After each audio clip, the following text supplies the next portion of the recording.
ने कर दिया कांग्रेस के साथ खेला। किरण चौधरी नहीं देगी विधानसभा से इस्तीफा। बीजेपी करेगी एक तीर से दो शिकार। राज्यसभा चुनाव की हारी बाजी पलट देगी बीजेपी। नायब सिंह सैनी की सरकार बचाएगी किरण चौधरी। कांग्रेस छोड़कर बीजेपी ज्वाइन करने वाली हरियाणा की तोशाम विधानसभा सीट से विधायक किरण चौधरी विधायकी से इस्तीफा नहीं देगी। यह हरियाणा बीजेपी की मेगा प्लानिंग का हिस्सा है। इस प्लानिंग के जरिए बीजेपी राज्यसभा सीट में फायदा लेगी। इसके साथ ही यदि मानसून सत्र के दौरान विश्वास मत हासिल करने के लिए फ्लोर टेस्ट भी कराया जाता है तो भी विधानसभा में भाजपा बहुमत में दिखेगी।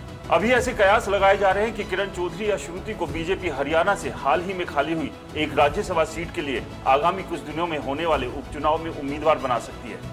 हालांकि इस बारे में कोई ऑफिशियल घोषणा नहीं की गई है।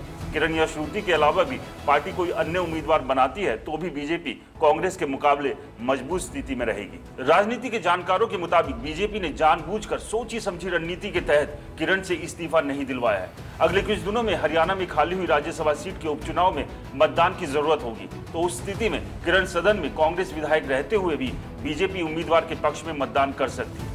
इसकी वजह यह है कि राज्यसभा चुनाव में राजनीतिक पार्टियों द्वारा अपने विधायकों को वोटिंग के संबंध में निर्देश देने के लिए व्हिप नहीं जारी किया जा सकता है। इसका फायदा बीजेपी राज्यसभा चुनाव में वोटिंग में सीधे तौर पर उठाएगी। किरण चौधरी के बीजेपी में आने से विधानसभा में नायब सिंह सैनी की मौजूदा सरकार की 87 सदस्यीय सदन में विधायकों की संख्या एक बढ़कर 44 हो गई है।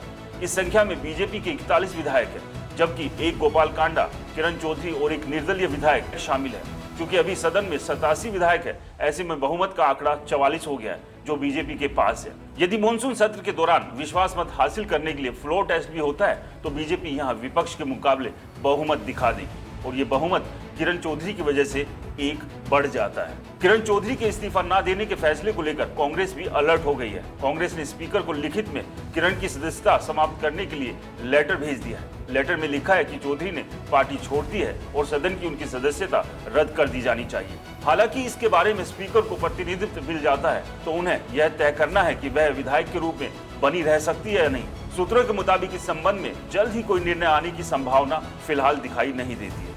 ऐसे में यहाँ बीजेपी ने एक तीर से किरण चौधरी के सहारे दो निशाने साध लिए हैं। न केवल राज्यसभा की सीट पर एक मजबूत दावेदारी बीजेपी की नजर आ रही है तो वही नायब सिंह सैनी की अल्पमत में चल रही सरकार को भी मजबूती मिल गई है। इस सब को लेकर आपकी क्या राय है, हमें कमेंट्स कर जरूर बताएं।